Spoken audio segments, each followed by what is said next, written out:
হে বিশ্ব মানব সকল, ওই আল্লাহকে ভয় করো। সে আল্লাহ কত ক্ষমতাবান। একটা মানুষকে হাত দিয়ে তৈরি করেছে, তৈরি করার পর তার পাশলি হাড্ডি এবং আত্মা সম্পৃক্তে তার বিবিকে বানিয়েছে। তাহলে একটা নারী হলো, পুরুষ হলো, এই দুটি মেশিন দিয়ে সারা পৃথিবীতে গোটা বিশ্বটাকে ভরে দিয়েছে মানুষ আর মানুষে। অনেক নারী এবং অনেক পুরুষে ভরে গেছে।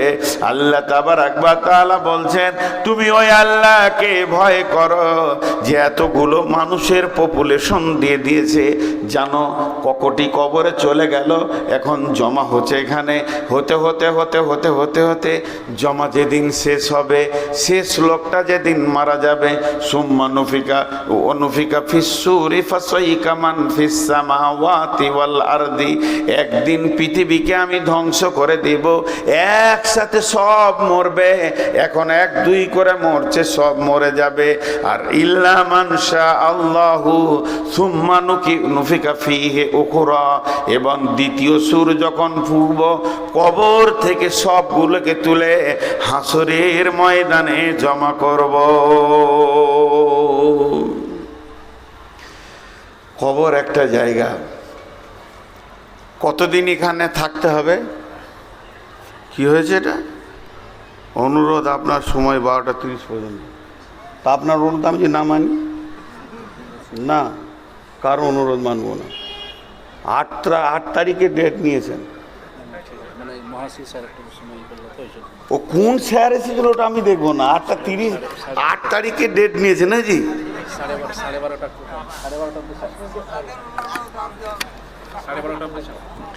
সুগারের রুগী তো।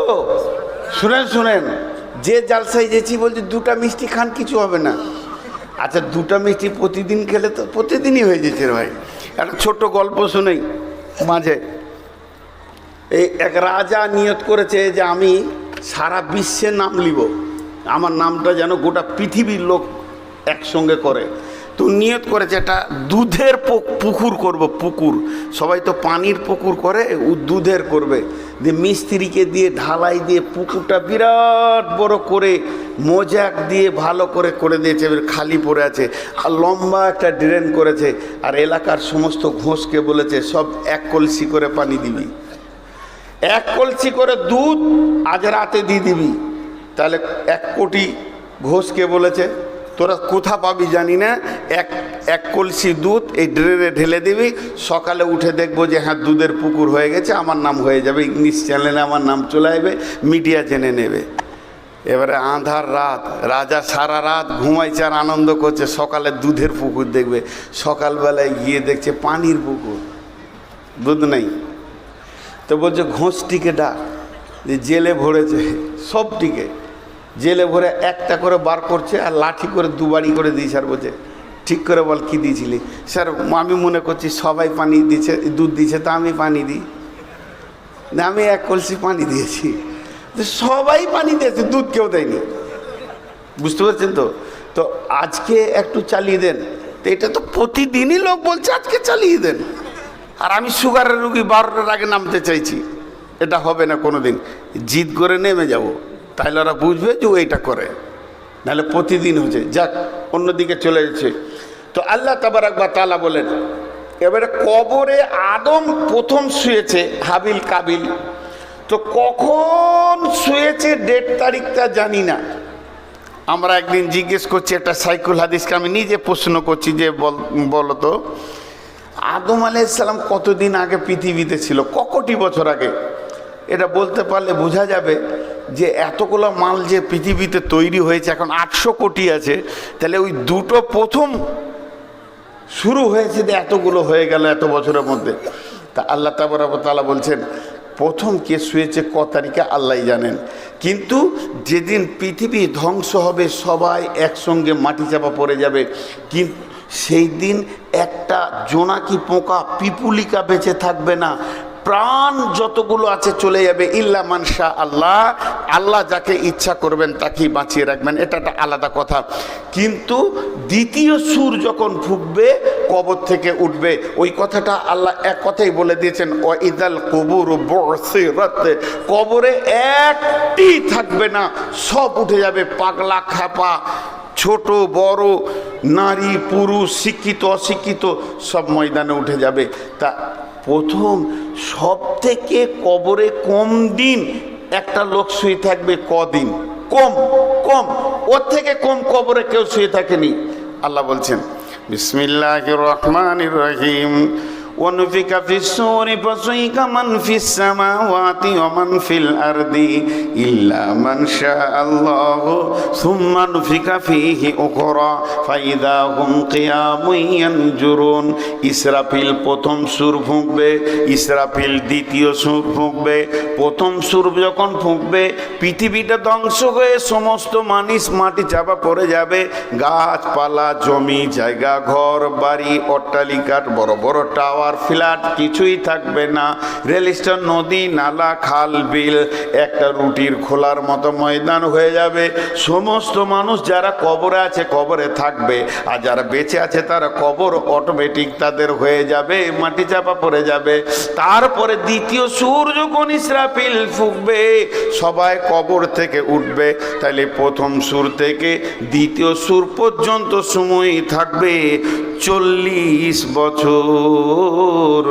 40 বছর, তার মানে কবরে যে সব থেকে কম সময় ঘুমাবে আল্লাহ তাকে 40 বছর কবরে রাখবি।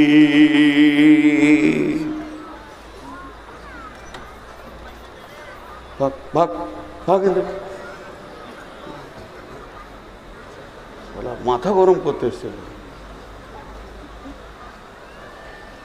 তো 40 বছর কবরে থাকবে। হাজি কবরে যাব না খালি একজন বলেন। মাঝে একটা কথা বলি, কবরের আরেকটা নাম আছে আলামে বারজাক। ওই সময়কালটাকে বারজাক বলা হয়েছে, মৃত্যুর পরের জীবন আর হাসরে মাঠে উঠার জীবন। বারজাক শব্দটা কেন বললে, সবাই কবর পাবে না। আমরা যতজন আছি কজনের কপালে কবর আছে না নাই? কাউকে হয়তো পানি জাহাজে ডুবে মরে গেছে, কারো লাশ গুম হয়ে গেছে, কাউকে পুড়িয়ে দিয়েছে গাড়ি সহ আগুন লাগিয়ে, কাউকে হাঙ্গড়ে গিলেছে, কাউকে গুম করে দেওয়া হয়েছে, কারো লাশকে বস্তায় ভরে পচিয়ে দেওয়া হয়েছে।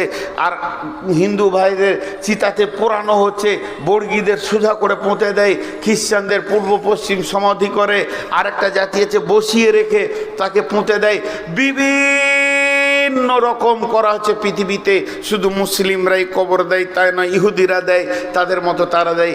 তাই যে তার জন্য আল্লাহ নবী বলছেন এই সময়টাকে বারজাক কাল বলে। আল্লাহ রসুল বলছেন বিসমিল্লাহির রহমানির রহিম, ইদা ওয়াদিয়াল মাইয়াতু ফিল কবরি আতাহু মালাকানে ফায়াকুলানে মান রব্বুকা মা দীনুকা ওয়া মান নবিয়ুকা। ইদা ওয়াদিয়াল মাইয়াতু ফিল কবরে, যখন মাইয়াতকে কবরে রেখে দেয়া হয়, আতাহু মালাকানে, তখন দুইটা ফেরেশতা আছে, তারা দুইজনা একই সঙ্গে বলে, একা একা বলে, একজন শুনে তা নয়, দুইজন দৌত কণ্ঠে বলে, ফায়াকুলানে মান রব্বুকা, তোমার রব কি, মা দীনুকা, তোমার দিন কি, মান নবিয়ুকা, তোমার নবীকে। আল্লাহ নবী বলছেন এই প্রশ্নটা শুধু মুসলিমদের হবে তা নয়, চিতাতে যখন মানুষকে শোয়ানো হয় ওকে আগুন দেওয়ার আগে ওই প্রশ্ন ওর হয়ে যাবে। বর্গীদের পোঁতা হয়, খ্রিস্টানদের সমাধি হয়, যত রকম হবে না হোক না কেন, মরার পরে বিদায়ের সময় তার সেই প্রশ্নটা হয়ে যাবে। ইয়ার আল্লাহ নবী বলছেন এই 3টি প্রশ্ন থেকে পৃথিবীর কোনো মানুষ বাদ যাবে না। আল্লাহর নবী পরিষ্কার বলে দিয়েছেন, ইদা ওয়াদিয়াল মাইয়াতু ফিল কবরি আতাহু মালাকানে ফায়াকুলানে মান রব্বুকা মা দীনুকা ওয়া মান নবিয়ুকা। একটি মজার কথা কি, এখানে একটা মাইয়াত হয়েছে, জি লাশটা এখানে পড়ে আছে, কোনো একজন ইমামতি করবেন। সবাইকে বলছে, ভাই সকল, জানা যায় যে সব লোক এসছেন, আপনারা কাতার সোজা করে দাঁড়িয়ে যান। সব দাঁড়িয়ে গেল। যতটি লোক এসছে সবারই ধারণা আমরা বিদায় দিতে এসছি একটা লোককে। সবারই ধারণা হাজী সাহেব মারা গেছেন, ওকে বিদায় দিতে এসছি। বাড়ি থেকে যখন বের হচ্ছে ভেলিয়ানের লোক, এই পাশের শুক্রাবাদের লোক, লোহাপুরের লোক, আর শ্রীপুরের লোক, যে কোনো গ্রামের লোক মোটর সাইকেল নিয়ে সাইকেল নিয়ে বের হচ্ছে।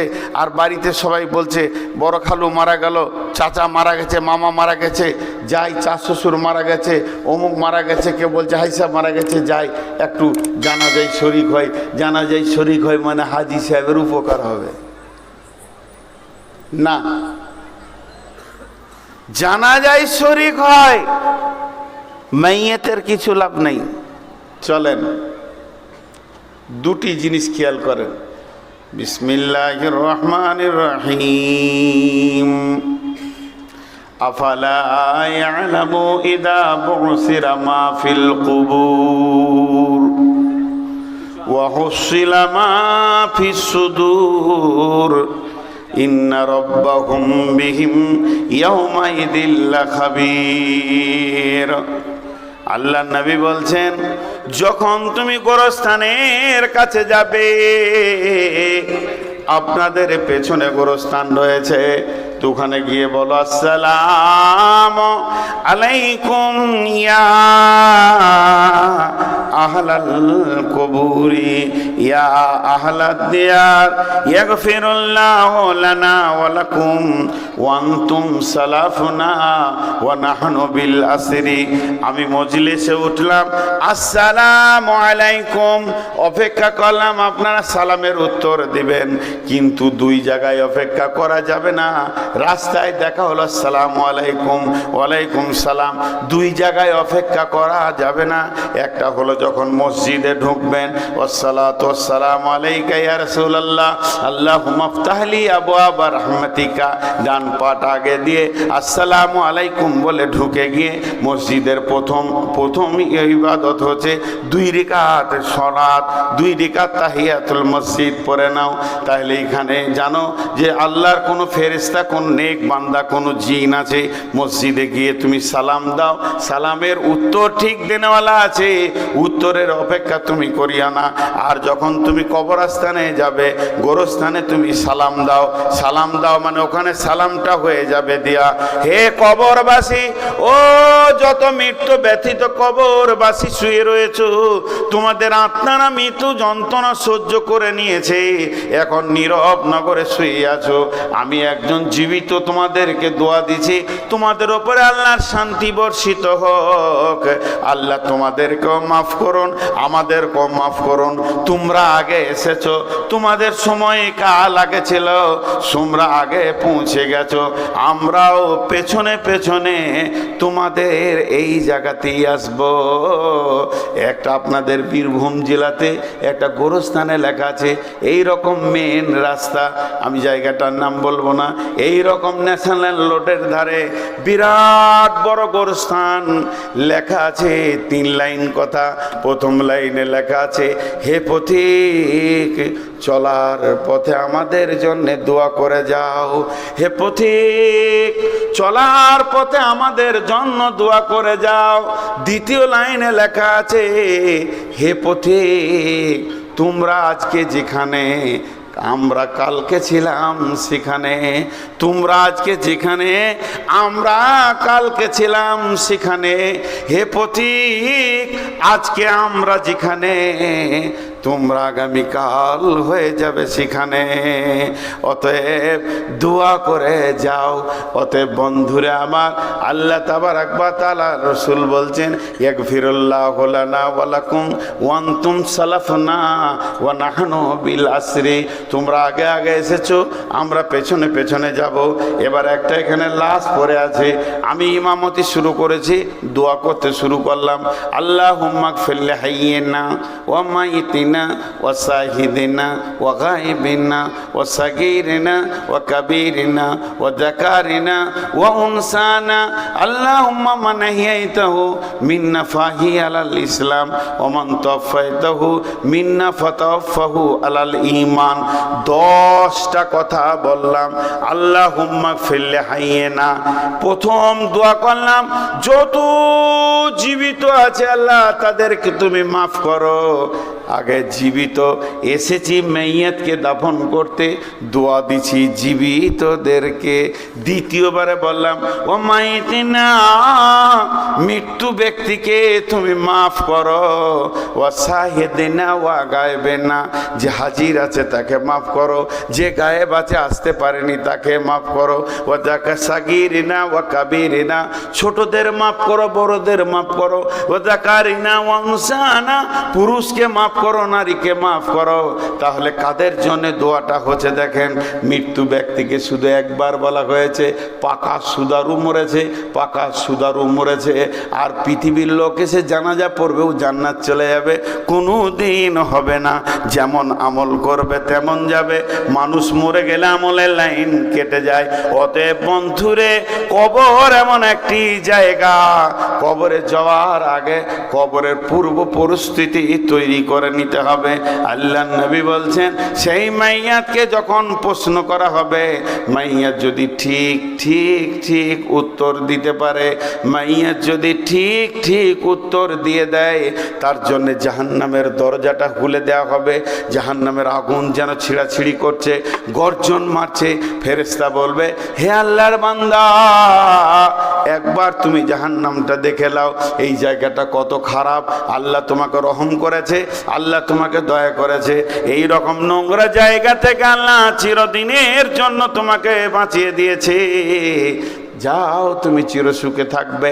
আর যদি উত্তর না দিতে পারে, জান্নাতটা এক ঝলক দেখে দিয়ে বলা হয়, হতভাগা বদনসিব রে, এত সুন্দর জায়গা থেকে বঞ্চিত হয়ে গেলি বদ আচরণের কারণে। কবর একটা জায়গা, কবর একটা জগৎ। আমাজান আয়েশা বলছেন, আমি বাড়িতে আছি, একটা ইহুদিদের মেয়ে আসলো আমার কাছে ভিক্ষা চাইতে। ইহুদিদের মেয়ে তো আমাকে বললো, আম্মাজান আয়েশা, বাড়িতে কিছু আছে, আমাকে দেন। তো আমি গোটা ঘরে দেখলাম কিছু নাই, ইয়া রাসূলুল্লাহ। 2টো খেজুর ছিল, ওর হাতে দিলাম। তো খেজুর 2টা যখন ও হাতে পেল, তো আমাকে দোয়া দিল, আল্লাহ যেন তোমাকে কবরে আযাব থেকে মুক্তি দান করেন, কবরে আযাব থেকে মুক্তি দান করেন। আম্মাজান আয়েশা বলছে, আমি অবাক হয়ে গেলাম, কবরে আযাব হবে নাকি? কবরে আযাব হবে নাকি? এতক্ষণ মধ্যে কিছুক্ষণের পরেই রাসূলুল্লাহ সাল্লাল্লাহু আলাইহি ওয়াসাল্লাম বাড়িতে ফিরলেন। আমি এই ঘটনাটা বললাম, ইয়া রাসূলুল্লাহ, একটা ইহুদিদের মেয়ে ছিল, আমি তাকে দান করেছি, খেজুর দিয়েছি, সে আমাকে দোয়া দিয়েছে, আল্লাহ তোমাকে কবরের আযাব থেকে মুক্তি দান করুন। তাহলে কি কবরে আযাব হবে? আল্লাহ নবী বললেন, আযাবাল কবরি হাক্কুন, আযাবাল কবরি হাক্কুন। কবরের আযাব হচ্ছে সত্য সত্য সত্য সত্য, কবরে আযাব হবেই হবে। এরপরে আম্মাজান আয়েশা বলছেন, আমি ফলো করেছি, তীক্ষ্ণ দৃষ্টিতে শ্রুতিতে আমি শুনেছি, রাসূলুল্লাহ সাল্লাম যত নামাজ পড়তেন ঘরে, প্রত্যেকটি নামাজ, নফল হোক, তাহাজ্জুদ হোক, সুন্নত হোক, যত নামাজ বাড়িতে পড়েছেন, প্রত্যেকটি নামাজের শেষে আল্লাহর নবী কবরে আযাব থেকে আল্লাহর কাছে মুক্তি চেয়েছেন। আমি খেয়াল করে দেখেছি। আর ওই দোয়াটা এমন একটি দোয়া আল্লাহর নবী আজও দিয়ে চলে গেছেন আমাদেরকে। আমরা যখন তাশাহুদে বসে থাকি, সালাম ফেরার আগে শেষ তাশাহুদ যেটা, তখন কবরে আযাব থেকে মুক্তি চায়। আল্লাহুম্মা ইন্নী আউযু বিকা মিন আযাবিল কবরি ওয়া আউযু বিকা মিন ফিতনাতিল মাসিহিদ দাজ্জালি। আল্লাহুম্মা ইন্নী আউযু বিকা মিনাল মাহিয়াই ওয়াল মামাতি, আল্লাহুম্মা ইন্নী আউযু বিকা মিনাল মাসামি ওয়াল মাগরাম। তো প্রথমেই বলা হয় আল্লাহুম্মা ইন্নী আউযু বিকা মিন আযাবিল কবরি, হে আল্লাহ তুমি আমাদেরকে কবরে আযাব থেকে মুক্তি দাও। একটা প্রশ্ন আমি নিজেই করব, নিজেই উত্তর দিব। আহলে কোরআন বলে একটা গোষ্ঠী বেরিয়েছে, সারা বিশ্বে এরা বিভ্রান্তি সৃষ্টি করেছে। এরা বলছে হিসাব তো হবে কিয়ামতের দিন, তো কবরে আযাব হবে কেন? কি যুক্তি দিয়েছে দেখেন, হিসাব তো হবে কিয়ামতের দিন, তো হিসাবের আগে আযাব হবে কেন? হিসাব হয়ে আমি মুজরিম এটা সাব্যস্ত হবে, প্রমাণ হবে আমি মুজরিম, আমি দোষী, আমি গুনাহগার, তারপরে আযাব চালু হবে, আর কবরে আযাব শুরু হবে, আর কিয়ামতের দিন হিসাব হবে। এটা কেমন কথা ভাইয়া? কবরের আযাব আযাব, কিয়ামতের আযাব আযাব, বেশ শাক আযাব, আযাব মানি আযাব, আযাবের অবিধানিক অর্থ আযাব, কষ্ট। কিন্তু কবরে আযাব সত্য, তাহলে আগে হবে কেন? একটা উদাহরণ দিব। আমার বাড়ি আপনার ভেলিয়ানে, আমি এখানে থাকি, এটা আমার বাড়ি। আমার বাড়ি থেকে দূরে একটা মুদিখানার দোকান আছে। আমি দেশ বিদেশে ঘুরি, ঘরে কম থাকি, ওই দোকানে আমি 12 মাস মাল খাই। সেখানে আমার একটা খাতা আছে, মাল আনি দেয়, সে দেয়, আমার কাছে টাকা চাই না, মাসের শেষে পেমেন্ট করে দিই, আবার কখনো 2 মাসে করি, এইটা চলে। একটা কথা বলেন, আমি দোকানদারকে বলছি ভাই মনে হয় 3 মাস আপনাকে টাকা দিইনি, কতদূর কি হলো? আমার তো আইডিয়া হচ্ছে যা খেয়েছি তাতে 40-এর ঘর ঢুকে গেল নাকি। তা দোকানদার হাসতে হাসতে বলছে, মৌলানা আপনি খান না, অসুবিধা কি আছে, খান। তা আমিও একটু ব্যস্ত, তো হিসাবটা এই এপ্রিল মাসের শেষে বসবো, কিংবা মে মাসের 10 তারিখে বসবো। হিসাবের একটা ডেট হয়ে গেল, হিসাবের দিন হয়ে গেল। তারপরও আমি মালদা যাচ্ছি জালসা করতে, পকেট থেকে একটা 20,000 টাকার বান্ডিল ও টেবিলে নামিয়ে দিলাম, এটা জমা করে এলেন। আচ্ছা, ওইটা যদি জমা করে লাই, ওর কি অসুবিধা আছে কিছু? জি ভাই, অসুবিধা আছে। আমি আইডিয়া করছি 50-60 হাজার হয়ে যাবে, তো 20-30 হাজার টাকা দিয়ে গেলাম। হিসাব হচ্ছে 10 তারিখে। 10 তারিখে বসে দেখছি টোটাল আমার মাল নেওয়া হয়েছে 60,000 টাকা। 60,000 টাকা। তাহলে কি ওই 20,000টা মাইনাস হবে না? 20-30 হাজারটা মাইনাস হবে না? হবে। তো কবরের আযাব সত্য, কিয়ামতের মাঠে যেদিন হিসাব হবে সেই দিন এই আযাবটা ওই আযাবের মাইনাস হবে। আল্লাহর নবী বলছেন, মুমিন কালেমাওয়ালা যারা শাহাদু আল্লা ইলাহা ইল্লাল্লাহু ওয়া শাহাদু আন্না মুহাম্মাদান আবদুহু ওয়া রাসূলুহু পড়েছে, শিরক মুক্ত জীবন যে ব্যক্তিটা করে, ওই পৃথিবীতে যত কষ্ট পায়, রাস্তায় চলতে চলতে যদি পায়ে একটা ছোট্ট কাঁটা ঢুকে যায়, একটা কাঁকড়ে যদি আঘাত পায়, তার জন্য তার গুনাহ মাফ হয়ে যায়। তাহলে আল্লাহ মুমিনকে কি সুন্দর করে বানিয়েছেন। মুমিনের জীবনে সামান্যতম কষ্ট হবে আর তার আযাব মাফ হয়ে যাবে, তার গুনাহ মাফ হয়ে যাবে। তাহলে জেনে নেন, পৃথিবীতে যদি এটা হয়, চলার পথ তো আমার হিসাবের দিন, কিয়ামতের দিন আছে। এই চলার পথে পড়ছে কবর। আল্লাহ যাদের প্রতি দয়া করে, 2-4টা 10-20 গুনাহ, সামান্য গুনাহ যার আছে, কবরে আযাবেই সেটা মিটে যাবে। এমনও লোক আছে কবরই তার আযাব শেষ হয়ে যাবে, কিয়ামতের মাঠে সে মুমিনের দলে উঠবে। যদি কবরে আযাব শেষ না হয়ে যায়, তার গুনাহ যদি শেষ না হয়, কিয়ামতের মাঠে 50,000 বছর দাঁড়িয়ে থাকবে। কোনো চিঠি তো এটা পরে বললেই তো হয়। কথার মোশনে দিচ্ছেন, তার মানে কথাটা স্টপ করে আপনাকে এটা বলতে হবে এখন। হ্যাঁ, ও দান দেন আপনারা মাছের জন্য দেন। কে কত দিবেন আল্লাহর রাস্তায়? 2-5 হাজার যার কাছে যা আছে দেন। দানের জন্য বলছে, মানে স্টপ বাইন আর কি, দান আদায় করো। কোথায় এসেছি রে বাপ? দান আদায় হবে ইনশাআল্লাহ।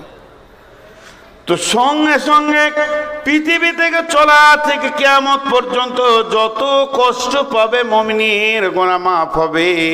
এর জন্য কবরে আযাব বড় সত্য, কবরে আযাব বড় সত্য, কবরে আযাব বড় সত্য। মাটির কবর গৃহে শোয়াইয়ে দিলাম যারে, নবী রাসূল সাহাবা ইমাম আল্লাহর ওলি যত আছেন শুইয়া কবর গৃহে, লক্ষ কোটি শত ডাকলেও শত কেউ কখনো আসবে না হায় মাটির বিছানা ছেড়ে, মাটির ওই কবর গৃহে শোয়ায়ে দিলাম যারে। যতগুলো লোক আছেন আমার কথা বুঝে জবাব দেবেন। যে মাদ্রাসাকে কেন্দ্র করে এই জালসা, সেই মাদ্রাসাকে কিছু দিবেন তো? বলেন ইনশাআল্লাহ। আরে জোরে বলেন ইনশাআল্লাহ। কারণ মাদ্রাসার কমিটি সবসময় ভয় খেয়েছে দিবে কি দিবে না। হ্যাঁ, এটা কথা ঠিক, সারা বছর মাদ্রাসা চলে এই জালসা কালেকশন ধান ওষুধ দিয়ে আল্লাহ তাবারক ওয়া তাআলা আমাদেরকে চালানো করায়, মুসলমানদের এই অদ্দা আছে বলি চলে। তা অতএব মাদ্রাসাকে দিবেন। আমি 2 মিনিট আর কথা বলে নিই। তাহলে এর নাম হলো কবর। কবর হচ্ছে একটা জান্নাতের টুকরো, কবর হচ্ছে জাহান্নামের সুলঙ্গ। অতএব কবর না দেখে কেউ জান্নাত যেতে পারবে না, এমন সিস্টেমেট আল্লাহ বানিয়ে দিয়েছেন আমাদেরকে। প্রত্যেককেই কবরকে গ্রহণ করতেই হবে, আলামে বারজাক মরতেই হবে, তারপরে জান্নাত জাহান্নাম আছে, মত থেকে কেউ বাদ যাবে না। কিন্তু কবরে প্রশ্ন তো 3টি। হযরতে ওসমান গনি কবর দেখলে ঝরঝর করে কাঁদতেন। সাহাবীরা প্রশ্ন করলেন, আমিরুল মুমিনিন, খলিফাতুল মুসলিমিন, আপনি জাহান্নামের কথাতে যত না বেশি কাঁদেন, কবরের কথাতে কেন বেশি কাঁদেন? হযরত ওসমান গনি উত্তর দিয়েছিলেন, ভাই সকল শোনো, আল্লাহর নবী বলছেন যে কবরে ধরা পড়ে যাবে সে সব জায়গায় ধরা পড়বে, আর যে কবরে ছাড়া পেয়ে যাবে সব জায়গায় ছাড়া পেয়ে যাবে। কবর এমন একটা চেকের জায়গা, ইমিগ্রেশনের জায়গা, এখানে ধরা পড়তেই হবে। জি, একটা ছেলের মানে ওই কবর একটা জায়গা, এখানে চেক আপ। আগে ভারতের লোক বাংলাদেশ যাবে, বাংলাদেশের লোক ভারত আসবে, ভারতের লোক আর কোনো দেশ যাবে, সেই দেশের লোক ভারত আসবে, মধ্যখানে বর্ডারে এমন চেক আপ হবে, শুল্ক চেক আপ, শুল্ক কাস্টম আছে, শুল্ক সেখানে চেক আপ, সূক্ষ্ম থেকে সূক্ষ্ম চেক আপ হবে, যেই লোকটা 1 নম্বর না 2 নম্বর, স্মাগলার না কালাবাজারি, সব চেক আপ করে পার করা করেই হবে। তা আল্লাহ তাবারক ওয়া তাআলা ওই রকম কবরে ফেরেশতা দিয়ে চেক করে নেবে, 3টে প্রশ্নতে চেক হয়ে যাবে। জি, এখানে পার হওয়া খুব মুশকিল, একটা ছুঁচ নিয়ে পেরিয়ে যাওয়া খুব মুশকিল। একটা ছেলের কম্বল হারিয়ে গেছে, বুঝলেন, কম্বল তো গোরস্থানে বসে আছো, সারাদিন ওই গোরস্থানের পাঁচিরটাতে বসে আছে। তো ওকে একজন সকালে হাট যেছে, নোলহাটিতে দেখছে যে বসে রয়েছে রফিকুল বসে গোরস্থানে, আবার বিকাল আসছে দেখছে হ্যাঁ ওইখানেই বসে আছে। তো ওর সম্পর্কে চাচা হলো, তো বলছে ভাতিজা গোরস্থানে কেন বসে রে বাপ, তোকে সারাদিন দেখছি যে গোরস্থানে বসে আছিস, তোর দাদাকে দাদিকে মনে পড়েছে তার লেগে? বলছে না চাচা, ওই যে চেন্নাই থেকে কম্বলটা এনেছিলাম না, ওইটা চুরি হয়ে গেছে। আমার তো ঘর ভালো নয়, ভাঙা চোরা ঘর, আমি কাজে গেছি খাটতে কোথা, আর কে চুরি করে নিয়েছে। তো তোর কম্বল চুরি করেছে তোর ঘর থেকে চোরে, আর তুই গোরস্থানে এসে বসে আছিস, তা মনে হচ্ছে মরা লোকে চুরি করেছে নাকি? ওরা দিবে? এই বল ভাই কে নিয়েছিস, দিয়ে দে। যেখানে 5টা লোক আছে, জাল সাথে বল একবার মাইকে, আমার কম্বলটা লাল কম্বল নিয়ে চোখে দিয়ে দাও। তো কবরস্থানে বসে আছি, খ্যাপা নাকি তুই? ও তখন ওর চাচাকে বলছে, খ্যাপা আমি লয়, খ্যাপা তুমি। কেন? বলে তারতেও হাঁপ, দৌড়তেও হাঁপ। হাঁপ মানে কি? দৌড়লে হাঁপ লেগে যায়, হিস ফিস করে, ওটাকে হাঁপ। এক কথাই বলছে তারতেও হাঁপ, দৌড়তেও হাঁপ। আমি আপনার কাছে আম চুরি করেছি একটা, আর আপনি আমাকে লাঠি নিয়ে তেড়েছেন 3 কিলোমিটার। লাভ কি হলো আপনার? আমি যতটা দৌড়েছি আপনি ততটা দৌড়েছেন, চোরও যতটা দৌড়েছে বাড়ির মালিক অতটাই দৌড়েছে। তার থেকে আমি আম পেয়েছি 50 হাত দূরে ছিলাম, এইটাই পার্থক্য। তা লাভ কি হলো? যে মালিক হয়েও তাকে ধরতে হলো, তার লাভ কি হলো? ও তো বলছে চাচা আপনি খ্যাপা আছেন, আমি খ্যাপা লই, তার তো হাঁপ, দৌড়তেও হাঁপ। আমি কম্বলওয়ালার পেছনে কেন দৌড়বো? আমি চেক আপের জায়গায় বসে আছি, যেখানে যাক কম্বল ফেলে যেতে হবে। এখানে আমি দরখাস্ত দিতে এসেছি মেন গেটে, এইদিকে ঢুকতেই হবে, আমার কম্বলকে ফেলে দিয়ে তারপরে যেতে হবে। কারো বাবার ক্ষমতা নেই একটা ছুঁচকে নেই কবরে পার হয়ে চলে যায়। 4টিখানি কথা নয়, জমি জায়গা সব দাবিয়ে নিয়েছি, সব ওখানে শুল্ক বেরিয়ে যাবে। কিন্তু শুনেলেন হযরত ওসমান বলছেন কবরে যে বেঁচে যাবে সব জায়গায় বেঁচে যাবে। কথাটা একবার সত্য নয়, দুবার সত্য নয়, হাজারবার সত্য, লাখবার সত্য। তাহলে কবরে প্রশ্ন কয়টা হবে? কবরে প্রশ্ন হবে তিনটি। মান রব্বুকা মা দীনুকা মান নবিয়ুকা। তাহলে আমার প্রশ্ন হলো, আমার আবার মনে প্রশ্ন তৈরি হলো, এত নামাজ পড়ে কি হবে, এত রোজা রেখে কি হবে, এত রাতে তাহাজ্জুদ পড়ে কি হবে, না চুরি করো না, ডাকাতি করো না, বেঈমানি করো না, খবরদার না, এই করো না, ওই করো না, সব যার যা মন যাবে করে যান। আর তিনটে প্রশ্নের উত্তরটা মুখস্থ করলেন, ভেজাল চুকে যাবে। ফেরেশতা বলবে মান রব্বুকা, আমি বললো রব্বি আল্লাহ। মা দীনুকা, দীনুল ইসলাম। মান নবিয়ুকা, তোমার নবীকে, নবী মুহাম্মদুর রাসূলুল্লাহ সাল্লাল্লাহু আলাইহি সাল্লাম। ফেরেশতা বলবে একে জান্নাতে দিয়ে দাও। উত্তর ঠিক আছে, বুঝলেন? সারা জীবন সুদ খাও, চুরি করো, লম্পটি করো, জুয়া খেলো, তাস খেলো, যার যা মন যাবে করো, প্রশ্ন তিনটে খালি মুখস্থ করে নিতে হবে ছেড়ে, যেন ভুল না হয়। তাই যদি হতো বুদ্ধি দিয়ে পার হয়ে যাওয়া, একটা মৌলবি জাহান্নাম যেত না, সব মুখস্থ আছে। 2 বছর যে মাদ্রাসা দেখেছে তার মুখস্থ হয়ে গেছে কবরের প্রশ্নের উত্তর। আমি তো বাচ্চাতে মুখস্থ করেছি যখন মাদ্রাসা 1-2 বছর থেকেছি। এই যাও মান রব্বুকা রব্বি আল্লাহ, মা দীনুকা দীনুল ইসলাম, মান নবিয়ুকা নবী মুহাম্মদ রাসূলুল্লাহ সাল্লাল্লাহু আলাইহি সাল্লাম, হয়ে গেল। তাহলে আমাকে আর কে আটকায়? আমাকে কে আটকায়? জি, একটা ছোট্ট গল্প আবার শোনাবো। এক বুড়ি মানুষ মানে মুরব্বী। আমার মাকে আমার খুব কম মনে পড়ে। আমার মা আমাকে 5 বছর 6 বছরে রেখে দুনিয়া থেকে চলে গেছেন আল্লাহর ডাকে। আমার মাকে আল্লাহ জান্নাত নসিব করুন। কিন্তু আমার চাচিকে খুব মনে পড়ে। তো চাচির কাছে যখন বসতাম, খুব মুরব্বী মানুষ, সাদা সিধে মানুষ ছিল, কোনো প্যাঁচ বুঝতো না। তো ও বসলি একটা কথা বলতো, কি কবরে জবাব দিব? ওর আখেরাত ফাকেরাত অত হাদিস মুখস্থ নেই, কবরে কি করে জবাব দিব রে বাবা, কবরে কি করে? ওর একটা জিনিস মনে পড়তো, তাহলে কবরকে ভয় করে। একরকম ওই রকম মুরব্বী মানুষ, বুড়ি মানুষ, ওর বয়স 70 বছর হয়ে গেছে। তো ও খালি কবরকে নিয়ে চিন্তা করে, কবরে কি জবাব দিব, কবর। ওর পেটের বেটা ল নিয়ে পড়তে গেছে, আইন পড়তে গেছে, তর্ক পড়তে পড়তে নাস্তিক হয়ে গেছে। ওর পেটের বেটা বলছে আল্লাহ নাই, আখেরাত নাই, কিয়ামত নাই, কবরে আযাব নাই, যে যা পারবি করে লেগা। মা বড় ইমানদার আর বেটা হলো নাস্তিক। এবার বেটাকে তো মা খেতেই দিবে, মা খেতে দিচ্ছে। সকালে উঠে কোর্ট যাবে, তো রুটি দিছে, তরকারি দিচ্ছে, আর বলছে বেটা নামাজ পড়ে বাবা, কবরে কি জবাব দিবি? তো রুটি খেতে খেতে বলছে তুই বুঝিস না গে, বলা খাম খায়া তো তুই বুঝিস, বড় আম বুকেই না। ই জানে আর মাথায় কিছুই নেই। মা তো ঘুরিয়ে ঘিরিয়ে একটাই কথা বলছে, কবরে কি জবাব দিবি? 3 দিন কোর্ট বন্ধ আছে। সকালবেলায় উঠে খাতা কলম নিয়ে মসজিদে হাজির। ইমাম সাহেব দেখছে গাঁয়ের পাকা খচ্চরটা আসছে আর কি। গোটা দুনিয়া ওকে চিনে যে ইসলাম মানে না, কিছুই মানে না। তাও ইমাম সাহেবকে বলছে, ওই ইমাম সাহেব শুনেন, কথাবার্তা দেখেন ওর, আপনারা সব মানুষকে বিভ্রান্ত করে রেখে দিয়েছেন, কি সব কবর ফবর বলছেন, কবরে কি প্রশ্ন হবে বলেন তো? বলে ইজাউ জিয়াল মাইয়াতু ফিল কবরে আতা হুমালা কানে ফায়াকুলানে মান রব্বুকা মা দীনুকা মান নবিয়ুকা। বলে দাঁড়ান আমি লিখিলি, মান রব্বুকা মা দীনুকা মান নবিয়ুকা। উত্তর কি হবে? রব্বি আল্লাহ দীনুল ইসলাম, নবী মুহাম্মদ সাল্লাল্লাহু আলাইহি সাল্লাম। ও আপনার রাতে মুখস্থ করে নিয়েছে, এমন মুখস্থ করেছে বেরেন ভালো শয়তানের। হ্যাঁ, নাস্তিক কেমনি হয়েছে, বুদ্ধি ভালো দিয়ে মুখস্থ করে নিয়েছে। সকালে ঘুম থেকে উঠে বিরাজ করছে। মা জিজ্ঞেস করছে বেটা ফজর পড়লি, কবরে কি জবাব দিই? বলছে শুনে লে, খালি শুনেলে, তোর মুখস্থ আছে কি ঠিক করে বল। মা তো ভ্যাবা খেয়ে যায়, কি বলে কবরে জগৎ তোর হবে। মান রব্বুকা রব্বি আল্লাহ, মা দীনুকা দীনুল ইসলাম, মান নবিয়ুকা নবী মুহাম্মদ রাসূলুল্লাহ সাল্লাল্লাহু আলাইহি সাল্লাম। দেখ আমি মুখস্থ করে নিচ্ছি, তার মানে আমি পেরিয়ে যাবো, আমার পরীক্ষায় পাস। এবার তুই কি করবি দেখ গা, তোর তো মুখস্থ হবে না বুড়ি মাথায়। মা বলছে বেটা রে, তোর পেটে আমি হয়নি, আমার পেটে তুই হয়েছিস। তোর পেটে আমি হয়নি, আমার পেটে তুই হয়েছিস। তাহলে তোকে একটা গল্প শোনায়। 2 বন্ধু ছিল ওই গ্রামে। একটা গ্রামে 2 বন্ধু ছিল। এক বন্ধু একটা ময়না পাখি নিয়েছে, এ বাড়িতে খাঁচাতে রেখে দিয়েছে, আর গোটা গায়ে বলে বেড়াচ্ছে আমার ময়না কথা বলে, আমার ময়না কথা বলে।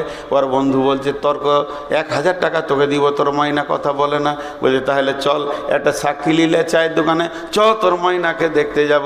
সাক্ষীটা যে ময়নার কাছে পৌঁছিয়েছে, তো ময়নাটা বলছে আসসালামু আলাইকুম, কেমন আছেন? সাক্ষীটা বলছে এই তো ঠিকই তো কথা বলছি, 1000 লাগবে। বলে দাঁড়ান না, এবার তুই যা। এবার গাবাড়ি ময়নার মালিক গেছে, আসসালামু আলাইকুম, কেমন আছেন? তো বেশ কথা বলছে। এই দুজনাকে যখন বলেছে, এবার ওর পালা পড়েছে। ও বাড়িতে গিয়ে একটা বড় হাঁদা বিড়ালকে ধরেছে, ওকে ভালো করে ঘাটটাকে চেপে রাগিয়ে রেখেছে, ব্যাগের ভেতরে নিয়ে গেছে। এবার ময়নাটা কাছে গেছে, ময়না মাথা নামিয়েছে সালাম দিব বলে, আর হাঁদা বিড়ালটাও সামনে তুলে ধরেছে। বিড়ালটা যখন ম্যাও করেছে, তখন পাখিটা ছিটপিট করে খাঁচার ভিতরে চি করে শব্দ উঠেছে। সালাম ভুলে গেছে, কেমন আছেন ভুলে গেছে। একবার তখন বলছে, বাবা দেখ তোর ময়না কথা জানে না, বরং বুলি জানে, আর শিখানো বুলি। এই বিড়াল দেখে ভুলে গেছে, শিখানো বিলি মনে থাকবে না। তুই যেটা মুখস্থ করেছিস, আজরাইলকে দেখলে তুই তো দূরের কথা, তোর বাপেরও মনে থাকবে না। যতই মুখস্থ কর, আজরাইলকে একবার দেখবি, মুনকির নাকিরকে যখন দেখবি, তো তো তো তো তো তো তো হা হা লাদেরি ছাড়া কিছুই বলতে পারবি না। কোনো মুখস্থ কাজে লাগবে না, মুখস্থ করে কবরে গিয়ে কাজে লাগবে না। তাহলে কবরে কি করে প্রশ্নের উত্তর দেবেন? এই কথাটা আমি 3 মিনিটের মধ্যে বলবো। 3টে উত্তর কিভাবে দেবেন? আল্লাহ তাবারাক ওয়া তাআলা বলছেন, আলাস্তু বিরাব্বিকুম, আমি কি তোমাদের প্রভু নয়? আমরা বলেছিলাম কলু বালা। তাইলে পৃথিবীর শুরু লগ্নে আত্মাদেরকে বানানোর পরে বললেন, আলাস্তু বিরাব্বিকুম, আমি কি তোমাদের রব নই? আমরা বলেছিলাম কলু বালা। এই পড়াটা পড়িয়েছেন কে? আল্লাহ। সাবজেক্টটা পড়িয়েছেন কে? আল্লাহ। সেই দিন প্রফেসর ছিলেন কে? আল্লাহ। শিক্ষক ছিলেন কে? আল্লাহ। মুদারিস ছিলেন কে? আল্লাহ। এবার সারা জীবনটা আল্লাহর ওপরে ভরসা করে চলতে হবে। ওয়ালা রব্বিহিম ইয়াতাওয়াক্কালুন, আল্লাহর ওপরে যে ব্যক্তিটা ভরসা করে দুনিয়া করবে, যার বিশ্বাস আমার আল্লাহ আমাকে খেতে দেয়, আমার আল্লাহ আমাকে রোগ দেয়, আমার আল্লাহ আমাকে সুস্থ করে, আমার আল্লাহ আমাকে সব দিকটা দেখে, সব কিছু আল্লাহর হাতে। এই চিন্তা করতে করতে করতে করতে যে ব্যক্তিটা মরে যাবে, আর কবরে ঢোকার পরে তার প্রশ্ন এসে যাবে, মান রব্বুকা, ও তখন বলবে রব্বি আল্লাহ। ওর মনে পড়বে আমার রব আমার আল্লাহ। প্রথম প্রশ্নের উত্তর হয়ে গেল। দ্বিতীয় প্রশ্ন, মা দিনুকা, তোমার দিন কি? তুমি কোন দিনের লোক? তোমার দিন কি? তোমার ইজিম কি? তোমার মতবাদ কি? তোমার আদর্শ কি? কে বলবে আমার দিনের নাম ইসলাম? তার মানে হচ্ছে কি, ইসলামকে যে আঁকড়ে ধরেছে সেই বলবে আমার দিন ইসলাম। এই বোতলে কি আছে? আমি পান করব? পান করা যাবে কি যাবে না? সবাই মুখ খুলেন। এই বোতলের পানিটা পান করা যাবে কি না? হ্যাঁ। তা এই বোতলে যে কলের পানি এনেছে, একটা ফার্স্ট ক্লাস বোতল, পানিটা পান করা যাবে? দেখ, এ ভুল বলে দিলেন। ডান হাতে ছিল তখন যাবে, বাঁ হাতে যাবে না। এর নাম হলো ইসলাম। ইসলাম যে আইন বলেছে, ওই আইনকে সারা জীবন যে মেনে চলবে। ইসলাম আমাকে একটা আইন বলে দিয়েছে। যুবক সবাই খেয়াল করি, ইসলামের আইনকে পুঙ্খানুভাবে মানতে হবে। একটা ছোট কথা বলে দিই, একটা ছেলে একটা মেয়ে প্রেম করেছে, ভালোবাসা করেছে, লুকিয়ে গিয়ে বিয়ে করে নিয়েছে। 4 মাস 6 মাস 1 বছর আসেনি, লুকিয়ে থাকলো। 2 ফ্যামিলি মানেনি। 2 ফ্যামিলি বলছে কাটবো, নদীতে ভাসিয়ে দেবো, বেটি লিব না, ছেলে লিব না। ছেলের বাপ বলছে ছেলে আমার দরকার নেই, ওকে কেটে ফেলে দিব। বেটির বাপ বলছে কেটে ফেলে দিব। যতই রাগ করুক, 2 বছর পর দেখবেন বেটি জামাই লে ঘুরছে শ্বশুর। হয় কি হয় না? এটা হয়। তা এবার ওদের যে ইসলামের স্ট্রাকচারে বিয়ে হয়নি, কি করে যে বিয়ে হলো সারা পৃথিবী মানছে না। এবার ওরা যখন বাড়ি এলো 2 বছর পর, মেয়ের বাপ বলছে ফরিদা আমার বেটি, মিজানুর আমার জামাই।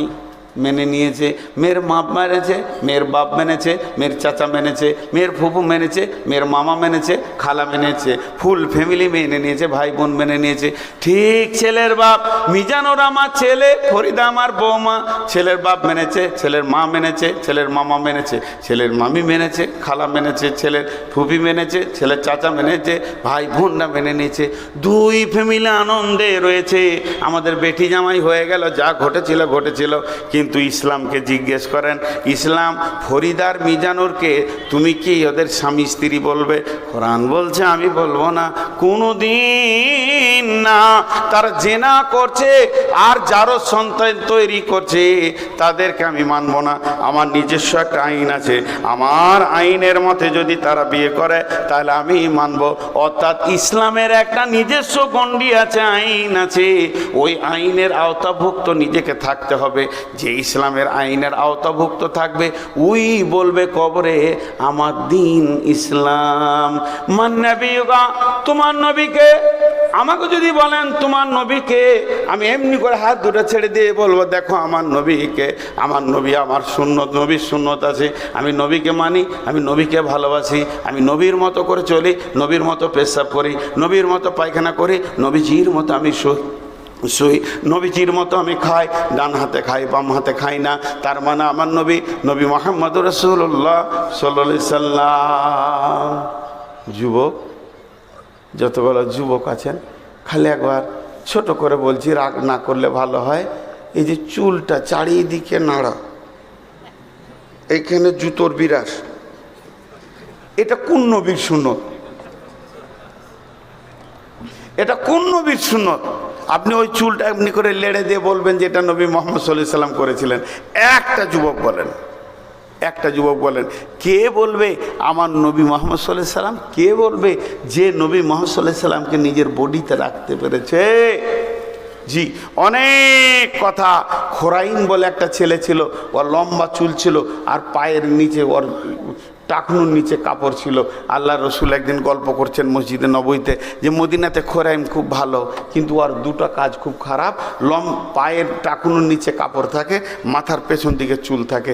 খোরাইন যখন এটা শুনলো আমার রসুল এই দুটাতে নারাজ হয়েছে, চুলকে চাকু করে কেটে ফেলে দিয়েছিল, পায়ের নিচের কাপড়কে ছেটে ফেলে দিয়েছিল। আমি গোটা পশ্চিমবঙ্গের কথা বলছি না, গোটা বীরভূমের কথা বলছি না, নোলহাটি থানার কথা বলছি না, ভেলিয়ান গোটা গাঁয়ের কথা বলবো না, এইখানে যতগুলো যুবক বসে আছেন, আপনি একবার আপনাকে টেস্ট করেন, আপনি নবীর উম্মত না আপনাকে কোন নবী ওটা দিয়ে গেছে?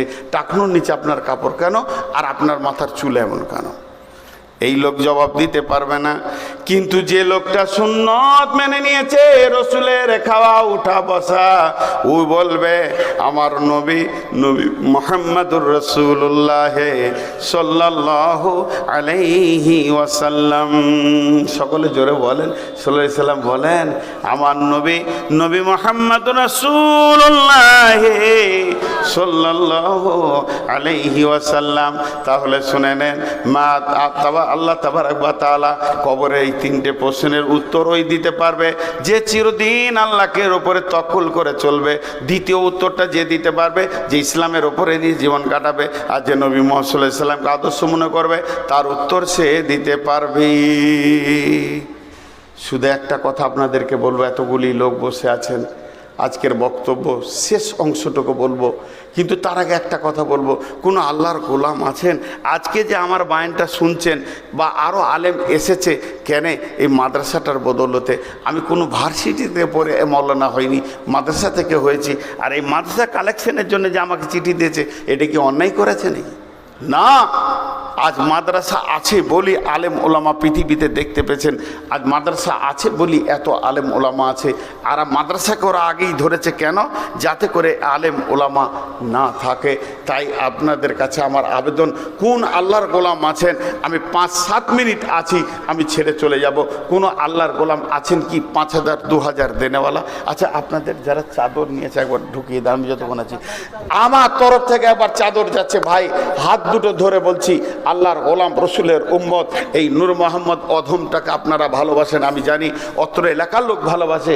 যে যা পারবেন আল্লাহর হস্তে চাদরও দেবেন, কিন্তু 2,000-5,000 দেনেওয়ালা কেউ আছেন? আরও দুটো চাদর দাও, এই আরও দুটো চাদর দাও না, ভিতরে দিয়ে দাও চাদর। জি হ্যাঁ, আর ছেলেগুলো দুটা চাদর 3টে চাদর যাও আল্লাহর হস্তে। কেউ আছেন আল্লাহর গোলাম রসুলের? সবাই টাকা রেডি করেলেন, পকেট থেকে বের করে আপনারা, এই বাবু এইদিকে চলে এসো, ক্যামেরার এইদিকে, ওইদিকে একটা চাদর যাক, যার কাছে যা আছে দেন, আল্লাহর হস্তে দেন। মাদ্রাসাটা আছে বলি আজকে কোরআনের তালিম আছে, আলেম ওলামার চেহারা দেখতে পেয়েছেন। আজকে যে দুটি কথা বললাম, এই দেখেন, অত বিয়েই হয়নি তো শাশুড়ির নামে কে দিলে? তোমার তাই ভালো, শাশুড়ির নামে আর দাদা নেই। কত? 2000 টাকা।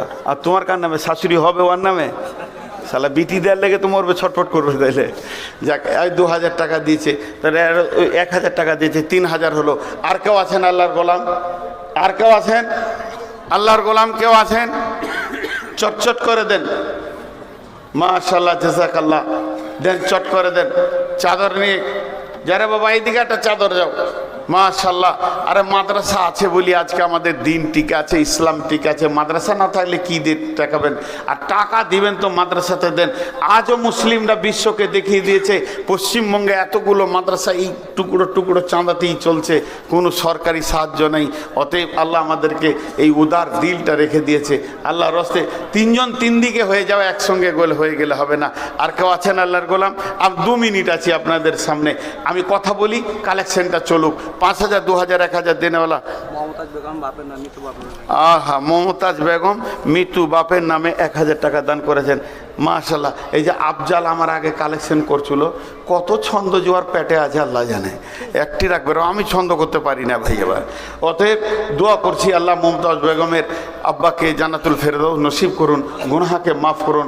উনি দান করেছেন, ওনাকেও আল্লাহ বাপের সঙ্গে কিয়ামতের মাঠে দিদার করুন এবং জান্নাতুল ফেরদৌস নসিব করুন। কিয়ামতের দিনে রসুলের হাতে পানি পার করার তৌফিক দান করুন। যারা দান করছেন তাদেরকেও আমি আজকে